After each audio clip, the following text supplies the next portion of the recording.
Good morning students, हमारी online classes में आपका स्वागत है। मैं ज्योति राजपूत आज आपको पढ़ाने जा रही हूँ कक्षा 12 गणित। इसके अंतर्गत आज हम स्टार्ट करेंगे आप पहला चैप्टर संबंध एवं फलन।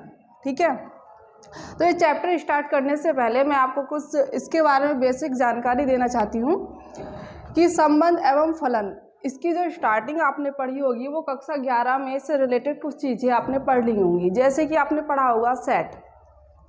सेट क्या होता है? समुच्चय।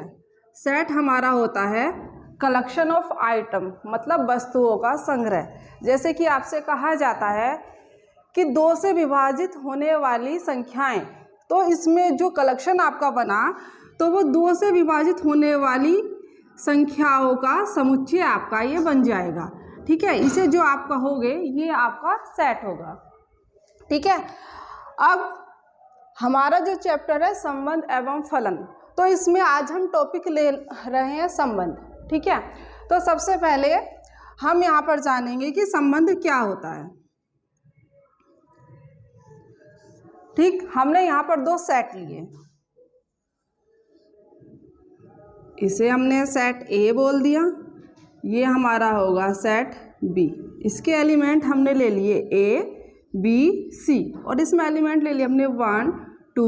ठीक, तो जब हम यहाँ के कार्टेशियन इसका प्रोडक्ट निकालेंगे, ए क्रॉस बी हम निकालेंगे, तो वो क्या होगा कि इस सेट ए के जो अवयव हैं उनका सेट बी के साथ कैसे लिखेंगे, इसे A1 A2 V2 V1, यहाँ पर B1 लिख दो, ये V2 हो गया, ऐसे ही C1 और C2। ठीक है, तो ये आपके पास A क्रॉस B होगा। ठीक, अब बात आती है जो हम पढ़ रहे हैं संबंध, रिलेशन क्या होगा। तो रिलेशन हमारा क्या होता है कि वो रिलेशन हमारा इस A क्रॉस B का ही एक उप समुच्चय होगा। ठीक है, कि हम कहने लगे कि हमें जो लेना है इसमें संबंध 8 जो लेना है, हमें वो लेना है B से स्टार्ट होने वाली संख्या है, या वो R लेना है जिसमें अवयव 2 आता है। तो इसके अंतर्गत आपका जो R बनेगा, तो देखो 2 इसमें भी है और इसमें भी है, जिसका अवयव 2 है। तो क्या बनेगा आपके पास A, 2 B, 2 एंड C, 2। ठीक है, इसे आप रिलेशन बोलते हो कि रिलेशन क्या होता है कि जो आपने A क्रॉस B निकाला है इसका ही एक उप समुच्चय होता है।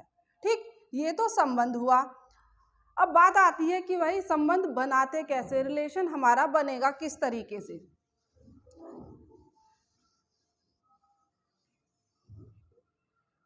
तो हमने यहाँ पर कंडीशन ले ली कि R हमारा x y इस तरह से है, 3x - 1 equals to 3x - y equals to हमने 6 ले लिया। ठीक, तो इसके लिए रिलेशन हमें बनाना है, तो क्या बनाएंगे, और यहाँ पर हमने ले लिया x क्या है, x बिलोंग करता है नेचुरल नंबर को और y भी बिलोंग करता है नेचुरल नंबर को।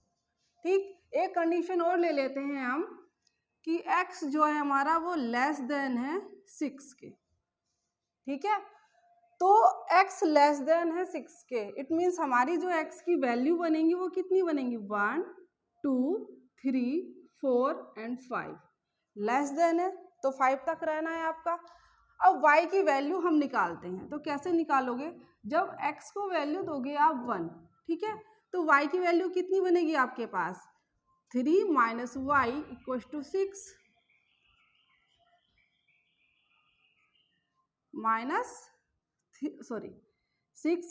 3 माइनस y इक्वल्स टू 3, तो y इक्वल्स टू कितना आया, -3। क्या आपका ये -3 जो है वो बिलोंग करता है नेचुरल नंबर को, नहीं करता। तो इसका मतलब हमारा जो x = 1 पर हमारा नेचुरल नंबर नहीं मिल रहा, तो यहाँ पर हमारा कोई रिलेशन नहीं बनेगा। इसी तरह से आप वैल्यू दोगे 2, कितना होगा, 2 3 6, इधर जाएगा 0 बन जाएगा, ये भी आपका नेचुरल नंबर को बिलोंग नहीं करता, तो यहाँ पर भी आपका कोई रिलेशन नहीं बनने वाला। उसके बाद अगर आप वैल्यू देते हो x इज इक्वल टू 3, ठीक है, तो y की वैल्यू कितनी मिलेगी आपको? 6 minus 9 minus y equals to -3 and y equals to 3, ठीक है। तो यहाँ पर हमें कितना मिला? 3,3। इसी तरह से x is equal to value देंगे हम 4, तो 4 तिया 12 माइनस के y equals to 6 minus y equals to 6 minus के 12 minus y equals to minus के 6, तो y इज इक्वल टू 6। तो x इज इक्वल टू 4 पर जो वैल्यू मिली है हमें वो कितनी मिली है? 6, ठीक है। इसी तरीके से x इज इक्वल टू 5 के लिए हम चेक करेंगे, तो 5 तिया 15 माइनस के y इक्वल्स टू 6, तो 6 प्लस का 15 है तो माइनस में जाएगा, तो कितना मिला ये? माइनस के 9, तो y इज इक्वल टू कितना मिला यहाँ से आपके पास? 9, ठीक है। तो जो हमारा रिलेशन है इसे हम क्या लिखेंगे? जो हमारा रिलेशन बना वो क्या बना? 3 पर 0, सॉरी 3 पे 3। दूसरा रिलेशन बना हमारे पास 4,6 5,9, ठीक है। इस तरह से ये रिलेशन बने। इसके अंतर्गत हमारा ये नहीं आएगा कि भाई हमने जब x इज इक्वल टू 1 लिखा था तो y की वैल्यू हमारे पास -3 आई थी। आप इसे इस रिलेशन में नहीं लिखोगे। क्यों नहीं लिखोगे? क्योंकि आपको एक कंडीशन दी है कि x जो है वो भी हमारी प्राकृतिक संख्या है, ठीक है, और y जो है वो भी हमारी प्राकृतिक संख्या है। प्राकृतिक संख्या के अंतर्गत आपका माइनस का जो एलिमेंट होता है, माइनस की जो संख्या होती है वो काउंट नहीं होती है, ठीक है। ऐसे आपने कक्षा 11 में कुछ सेट पढ़े होंगे। n जो है ये आपका नेचुरल नंबर को बिलोंग करता है, r रियल नंबर को, z लिखा होता है जहाँ पर वो पूर्णांक होते हैं। पूर्णांक हमारे प्लस के भी होते हैं और माइनस के भी होते हैं। अगर कहीं पर लिखा है z प्लस, इसका मतलब आपसे धन पूर्णांक की बात हो रही है कि इसके अंतर्गत जितनी भी संख्याएं आएंगी वो सब प्लस की आएंगी। इसी तरह से z माइनस होता है, यानी कि इसमें जो पूर्णांक आपके लिए जाएंगे, यानी जो संख्याएं आपकी ली जाएंगी वो माइनस वाली ली जाएंगी, ठीक है। तो जब हम रिलेशन बनाएंगे इस कंडीशन के अलावा भी जो हमें कंडीशन दी जाती हैं उनका भी हम ध्यान रखेंगे, ठीक है। सपोज करो आपने सिर्फ ये दिया होता, ये कंडीशन नहीं दी होती, नेचुरल नंबर को बिलोंग नहीं करता, ठीक है, यहाँ पर जेड हो जाता कि y जो है आपका वो बिलोंग करता है जेड को, पूर्णांक को बिलोंग करता है, तो इसमें आपका ये भी काउंट हो जाता, माइनस वाला भी, ठीक है, और जो जीरो वाला टर्म होता हमारा वो भी काउंट हो जाता, ठीक। तो रिलेशन बनाते हुए जितनी भी कंडीशन हमें दी जाएंगी सबका ध्यान रखना है, ठीक। तो ये तो टॉपिक हुआ हमारा संबंध। अब एक कंडीशन आती है हमारे पास प्रांत, सहप्रांत और परिसर। ये आपकी कक्षा 11 की ही कंडीशन है, पढ़ ली होगी, पर एक बार मैं आपको फिर से बता देती हूँ, ठीक है। हमने एक इक्वेशन यहाँ पर ली है, दिया है आपको 2x plus y is equal to है 10 के, ठीक है। एक कंडीशन आपको दी है कि x जो है वो लेस देन है 5 के। इट मीन्स यहाँ पर जो x की वैल्यू बनेगी आपके पास कितनी बनेगी? 1 2 3 4, लेस देन है तो 5 आपका काउंट नहीं होगा। तो यहाँ पर आपके पास जो सेट होंगे, हमने इसे सेट x और इसे y बोल दिया है, इसके जो एलिमेंट है आपके पास 1 2 3 4, ठीक है। अब यहाँ से हम इनकी सहायता से हम इस y सेट के एलिमेंट ज्ञात करने हैं। तो देखो वैल्यू देना स्टार्ट करोगे तो जब यहाँ पर आप 1 रखोगे तो y की वैल्यू कितनी? x इज इक्वल टू 1 पर y इज इक्वल टू कितना मिलेगा?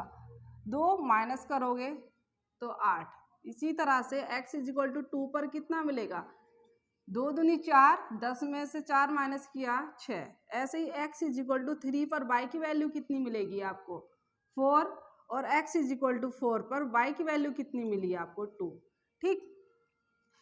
अब एक कंडीशन इसमें आपको ये और दी है कि एक्स वाई बिलोंग करता है नेचुरल नंबर को। फिर से वही कंडीशन आपकी आ गई कि अगर ये कंडीशन आपको नहीं देते कि x इज लेस देन 5, ठीक है, ये कंडीशन अगर आप नहीं देते तो x इज इक्वल टू आप 5 रखो, x इज इक्वल टू 5, तो y इज इक्वल टू कितना मिला आपको?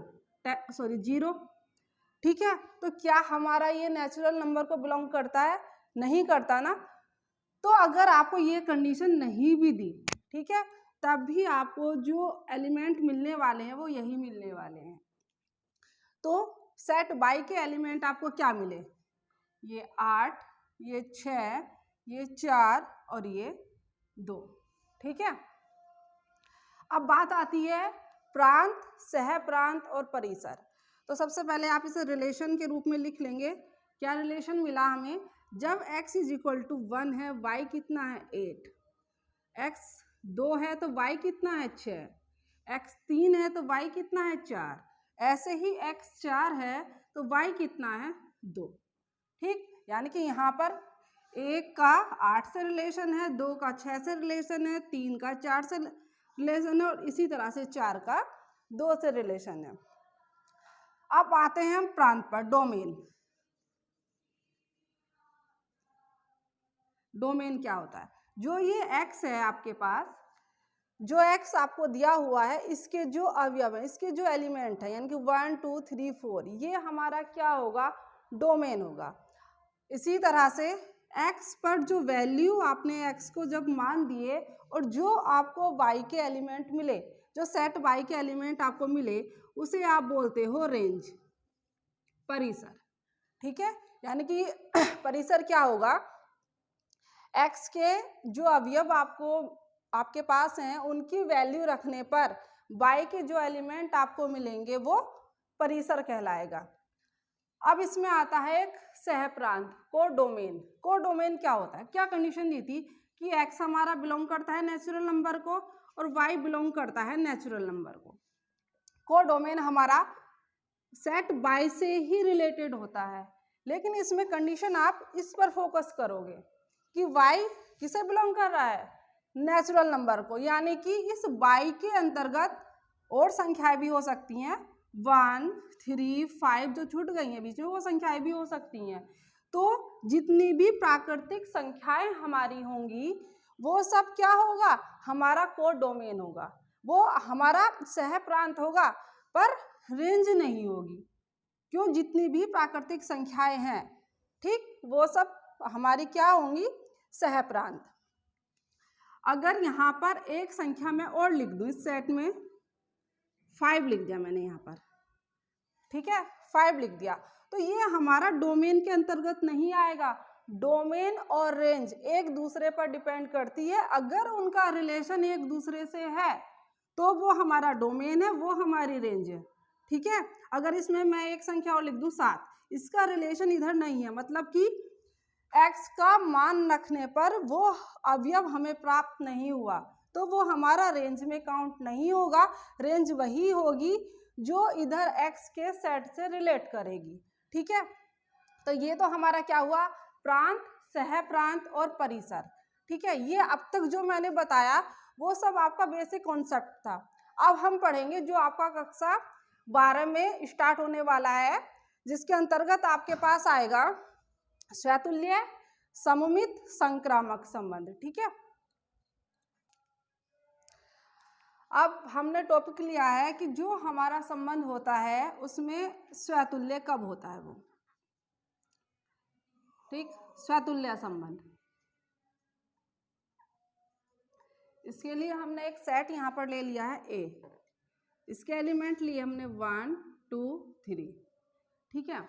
स्वतुल्य, जैसे कि नाम से ही आपको दिखाई दे रहा, स्व मतलब स्वयं के, तुल्य मतलब समान, जो स्वयं के ही बराबर होता है वो स्वतुल्य संबंध होता है। कि जो हमारा सेट A के लिए जो रिलेशन हमारा बनने वाला है, उसके प्रत्येक एलिमेंट के लिए ऑल A जो बिलोंग करता है A को, उसके लिए हमारे पास होना चाहिए A, बिलोंग्स टू R, कि जो संबंध हमारा बन रहा है उसके लिए जो भी एलिमेंट दिए हुए हैं वो स्वयं के तुल्य होने चाहिए।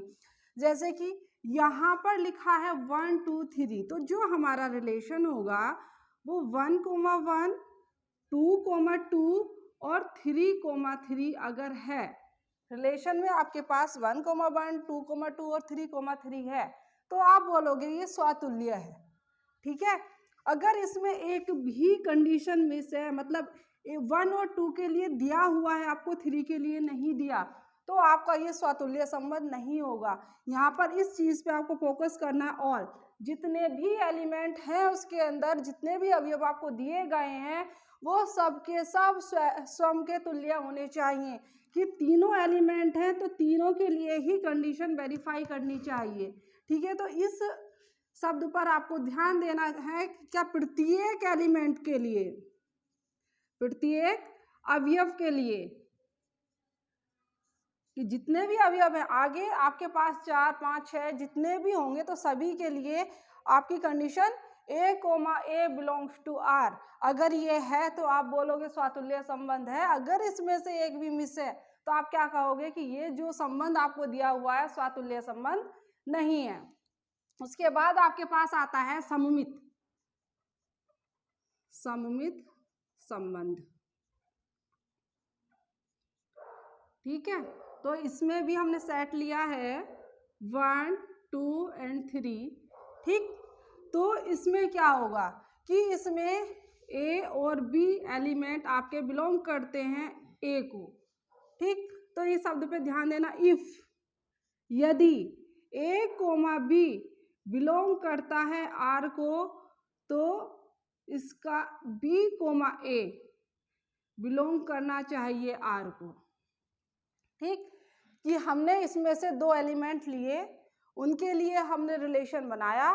तो A और B अगर R को बिलोंग करता है, यदि करता है, अगर आपको नहीं दिया तो हमें नहीं चेक करना, अगर करता है तो इसके जो एलिमेंट है उनकी पोजीशन चेंज कर दो, यानी कि A, B है इसे पलट दो, B, A भी बिलोंग करना चाहिए R को।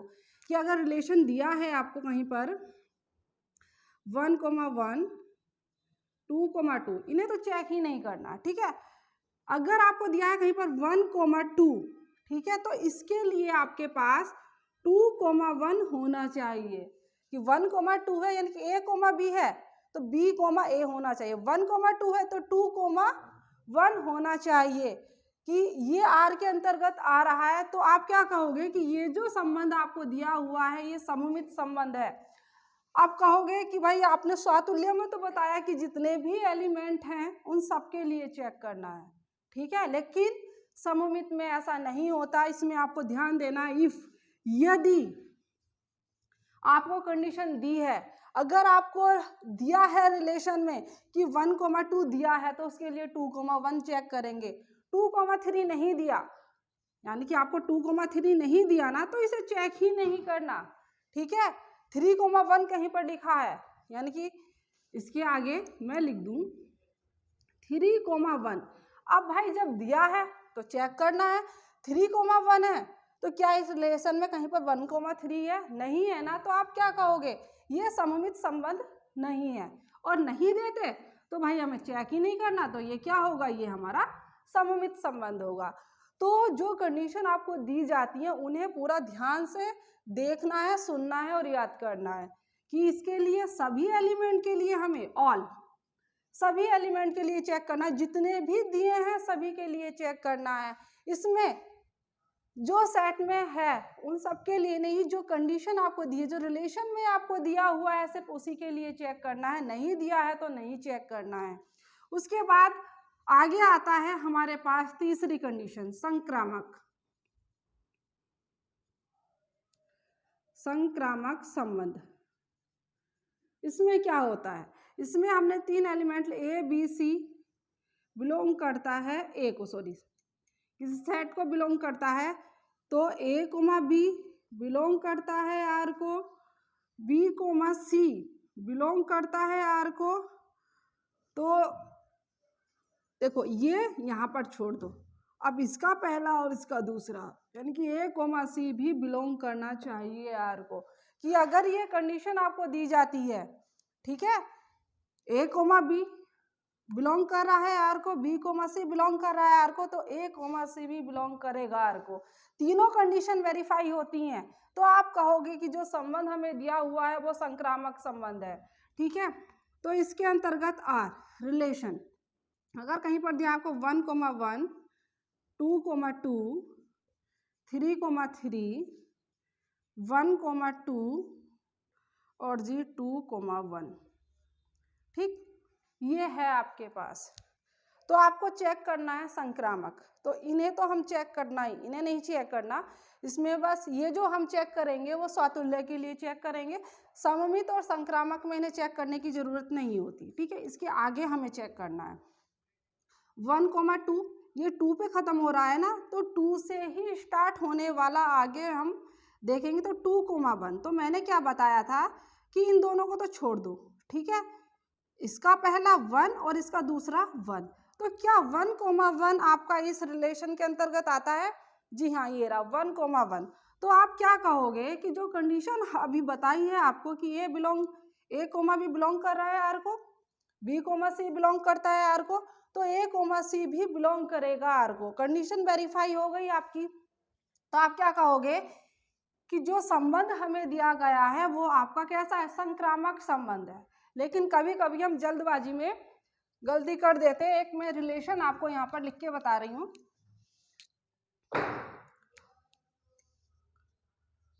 1,1, 2,2, 3,3, एक हमने लिया 1,2, 2,1, 3,1 और जी 1,3। ठीक है, तो देखो फिर से इतना हमें चेक करना नहीं है, इसके आगे चेक करते हैं। तो यहाँ से यहाँ तक आए तो इसमें हम क्या देखेंगे? 2 से लास्ट हो रहा है तो 2 से स्टार्टिंग होने वाला, तो पहला एलिमेंट 1 और 1, तो 1,1 आपको दिया हुआ है यहाँ पर। तो इस कंडीशन के लिए वेरीफाई हमारा हो गया। आगे आते हैं। ठीक है, ये यहाँ पर तो कंडीशन क्या है? 3,1। ठीक है, तो 1 पे लास्ट हो रहा है और 1 से ही स्टार्ट होने वाला एलिमेंट हम देखेंगे। तो क्या इन दोनों को छोड़ दो, इसका पहला और उसका दूसरा? क्या 1,1 और 3,3 है आपके पास? हाँ जी है। ठीक है, तो आप क्या बोल दोगे कि ये जो संबंध हमें दिया हुआ है वो कैसा संबंध है? ये संक्रामक संबंध है। ठीक है, और कहीं कहीं आपके पास ऐसा दिया होता है कि आपने 1,2 चेक कर लिया, 2,3 चेक कर लिया। ठीक है, 1,3 चेक कर लिया और यहाँ पर चलो 3,1 लिख देते हैं। तो इसके लिए आप चेक करोगे तो 1,3 है हमारे पास। आपने देख लिया कि 1,3 ये दिया हुआ है, संक्रामक हो गया। ठीक है, अब यहाँ पर आ जाओ। ठीक है, तो हम क्या करते हैं? इसके लिए चेक कर लिया, इसके लिए चेक कर लिया, लेकिन भैया हम ये वाला पोर्शन भी तो हमारा मिस हो गया, इसके लिए भी तो हमें चेक करना है। ठीक है, तो भाई जब भी आपको दिया जाएगा इस तरह की कंडीशन तो दो दो के पेयर तो आप चेक करोगे ही कि इसके लिए आपने अभी इसके लिए चेक किया है, इसके लिए चेक नहीं किया, तो भाई इसके लिए भी हमें चेक करना है कि पेयरिंग आप यहाँ से स्टार्ट करोगे कि पहले एलिमेंट के लिए चेक किया, दूसरे के लिए भी चेक किया। तो मिस मत करना कि भैया 4 एलिमेंट दिए हैं, आपने दो दो की पेयरिंग की, ये किया हो गया काम। ठीक, तो जितने भी रिलेशन आपको दिए जाएंगे सभी के लिए यहाँ पर चेक करना है। अब कहीं पर कंडीशन दे दी आपको,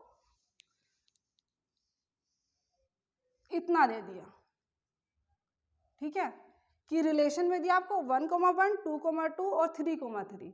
आपको चेक करना है कि संक्रामक है या नहीं है। अब भाई संक्रामक है या नहीं है, इतना तो हम चेक करते ही नहीं है।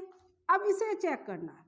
अब इसे चेक क्या करें भाई? इससे स्टार्ट होने वाली संख्या आगे होनी चाहिए, और जब 2 से स्टार्ट होने वाली संख्या आपको आगे नहीं दिखाई दे रही तो क्या चेक करोगे?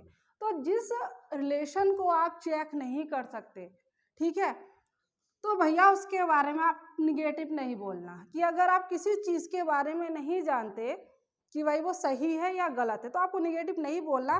तो आपको कहोगे कि भैया वो तो संक्रामक है। जिस चीज़ को आप नहीं चेक करोगे उसे आंखें बंद करके बोल देना कि भाई जो रिलेशन हमें दिया हुआ है वो संक्रामक है।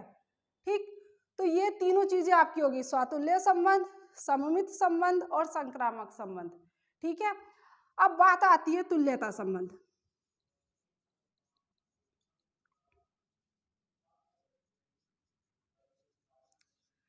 तो भाई जो संबंध आपका स्वातुल्य भी होगा, सममित भी होगा और संक्रामक भी होगा, यानी कि जिस रिलेशन के अंतर्गत ये तीनों प्रॉपर्टीज आपकी होंगी तो आप उसे क्या कहोगे कि जो संबंध हमारा दिया हुआ है वो कैसा संबंध है? तुल्यता संबंध है। ठीक है, अब इन्हें इन तीनों कंडीशन को समझने के लिए अब हम एक एक्सरसाइज का क्वेश्चन करते हैं। आपकी प्रश्नावली है 1.1, उसमें से हम 2-4 क्वेश्चन करते हैं। ठीक है, ये आपकी एक्सरसाइज का पहले क्वेश्चन का पहला पार्ट है। ठीक है, इसमें आपसे कहा है कि एक समुच्चय है आपके पास जिसमें आपके जो सेट के एलिमेंट हैं वो कितने हैं, 1 2 3 यहाँ से लेके कहाँ तक है, 14 तक है। आपको एक रिलेशन दिया हुआ है कि उसके अंतर्गत एक्स वाई किस तरह से हैं, उनके बीच एक कंडीशन दी हुई है कि 3x - y किसके बराबर है, 0 के बराबर है। अब क्या करना है, अभी आपको रिलेशन बनाना सिखाया ना, बिल्कुल वैसे ही यहाँ पर हम एक रिलेशन बनाएंगे कि r = कितना होगा। आप x a ये एलिमेंट आपको दिए हुए हैं, ये वैल्यू आप यहाँ पर देना स्टार्ट करेंगे। जैसे ही आप x = 1 दोगे तो कितना हो जाएगा, 3 - y = 0, तो y कितना बना, 3। तो x को वैल्यू दी आपने 1, y की वैल्यू कितनी मिली आपको, 3। इसी तरह से अब x को वैल्यू दोगे आप कितना, 2, तो 3 2 जा 6, वैल्यू दी 2, तो y की वैल्यू कितनी हो जाएगी, 6 हो जाएगी। इसी तरह से वैल्यू दोगे आप 3, तो 3 तिया 9, तो यहाँ पर वैल्यू दी हमने 3, y की वैल्यू कितनी मिलेगी, 9। इसी तरह से वैल्यू दोगे आप 4, 4 तिया 12, तो कितना मिल गया, 12। आप इस चीज़ पे ध्यान देना कि आपने x को वैल्यू 5 तो दे सकते हो, 1 से लेकर 14 तक की संख्या है आपको आपके पास है। जैसे ही आप वैल्यू 5 दोगे तो 5 तिया 15, तो y की वैल्यू कितनी मिलेगी, यहाँ से 15 मिलेगी। तो क्या ये जो 15 है आपका इस सेट के अंतर्गत आ रहा है, नहीं ना। तो हमारे पास जो ये रिलेशन बना, क्या ये इसके अंतर्गत आएगा, नहीं आएगा। क्यों, x और y दोनों ही इस सेट से लिए गए अवयवों से मिलकर बनते हैं। ठीक है, तो अगर इसमें 15 नहीं है तो ये हमारा इस सेट के अंतर्गत नहीं आएगा। तो जो हमारा रिलेशन बना वो कितना बना, इस तरह से। तो अगर आप इसे मैपिंग की फॉर्म में लिखना चाहते हो, इसे सेट x बोल दो, इसे y बोल दो। तो x के एलिमेंट कितने मिले आपको, 1 2 3 4। ठीक है, जो वैल्यू हमारी प्राप्त होती है x के मान रखने पर वो कहाँ पर जाती है, सेट बाई में, जिसे आपने क्या बोला था, रेंज। कितनी मिली आपको, 3 6 9 एंड 12। इसका रिलेशन 3 से है, इसका 6 से, ये इधर। ठीक है, रिलेशन को आप दूसरे शब्दों में मैपिंग भी बोल सकते हो। ठीक है, तो ये सेट हमें यहाँ से प्राप्त होंगे। अब हमें चेक करना है कि जो रिलेशन हमें दिया हुआ है कि वो स्वातुल्य है, सममित है या संक्रामक है। कंडीशन जो बताई है उन्हें फॉलो करना। सबसे पहले हम चेक करेंगे स्वातुल्य के लिए।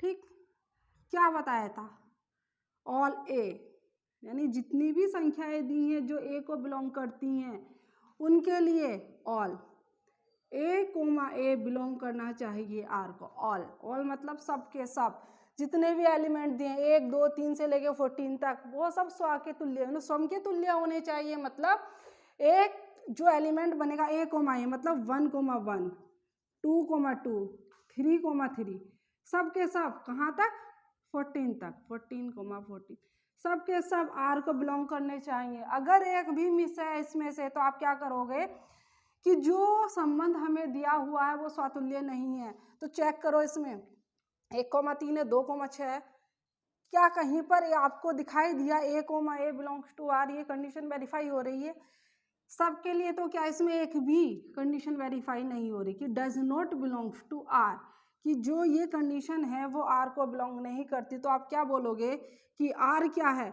स्वातुल्य नहीं है। ठीक, उसके बाद दूसरे नंबर पे चेक करते हैं हम सममित। ठीक है, क्या बताया था उसमें कि अगर a, b बिलोंग करता है a को, तो क्या होना चाहिए कि a, b बिलोंग करेगा r को, तब b, a भी बिलोंग करना चाहिए r को। और यहाँ पे क्या शब्द लिखा था, इफ, अगर दिया हुआ है तो हम चेक करेंगे। तो देखो यहाँ पर 1,3 दिया हुआ है, तो चेक करो क्या इसमें आगे 3,1 है, नहीं है ना। 2,6 है, तो क्या इसमें 6,2 है, नहीं है ना। तो यानी कि हमारी जो ये कंडीशन है वो वेरीफाई नहीं होती। तो सभी के लिए ना लिख के आप किसी एक के लिए भी लिख दोगे तब भी आपका सही होगा। तो हम सिर्फ 1,3 के लिए लिख रहे हैं कि 1,3 तो बिलोंग करता है आर को, आ रहा है उसके अंतर्गत, लेकिन but 3,1 does not belongs to R, कि जो 1,3 आर के अंतर्गत आता है पर 3,1 आर के अंतर्गत नहीं आता, इस रिलेशन में नहीं आता। तब आप क्या कहोगे कि तब क्या हुआ, आर क्या होगा, सममित नहीं होगा। ठीक है। अब इसी तरह से हम तीसरे नंबर पे आते हैं, वो क्या था हमारा, संक्रामक।